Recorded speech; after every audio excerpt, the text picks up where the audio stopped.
She stood up, looked straight at Anthony Albanese's government, and called him the worst prime minister she had ever served under.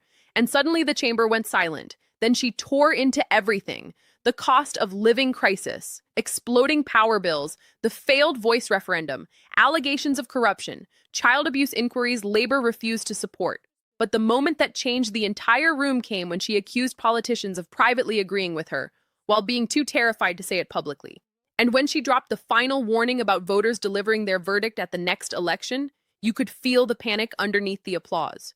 Watch what happened. The falseness of the statement is breathtaking. The motion wasn't plain politics, but voting it down was. This is the Prime Minister who promised a $270 reduction in electricity bills, but they've gone up almost 50% under his government.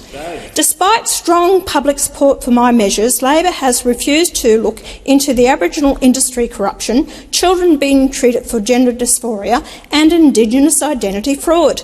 My approach to these issues has always been in the interest of the Australian people. I am disgusted at the seat warmers in this chamber who tell me privately they agree with these initiatives and policies but refuse to support them in public. Lastly, this Prime Minister should. What's your take on this heated exchange? Who made the strongest point? Drop your thoughts in the comments and join the conversation below. But will most definitely not fall on his sword for imposing a racially divisive referendum on the Australian people and blowing more than $400 million on a lost cause. The PM can hold a robo-debt royal commission, but no royal commission into sexual abuse of children. Australians are not fools, and that was evident last weekend, and they are fed up with the politics, false promises and the blatant deceit this government shows towards them. So Australians will have that say at the next election, and hopefully this government will be gone, thrown out on its ear. Anthony Albanese just got absolutely torched in Parliament. This senator didn't hold back for even a second and immediately called Albanese the worst prime minister she has served under. And honestly, the chamber went dead silent after that opening line.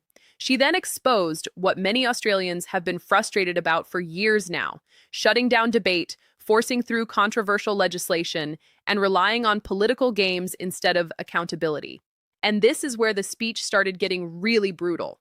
The senator slammed Labor for refusing to support a royal commission into child sexual abuse in Indigenous communities, calling the excuse plain politics absolutely disgraceful.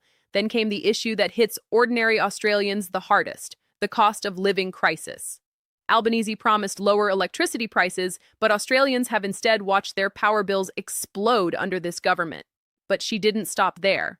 The senator accused Labor of refusing to investigate corruption, identity fraud, and multiple controversial social policies, despite growing public concern.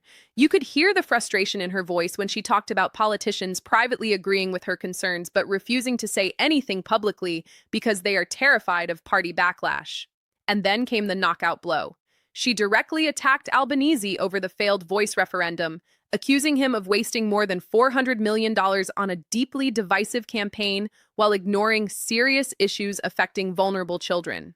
At this point, the entire speech became less about politics and more about public anger. Her message was simple: Australians are tired of broken promises, political hypocrisy, and governments that refuse to listen. And that final line was devastating. She warned that voters will deliver their response at the next election. And judging by the reaction online, a lot of Australians already feel exactly the same way. Drop your thoughts below. Did this senator just say what millions of Australians have been thinking about Albanese and the Labor government?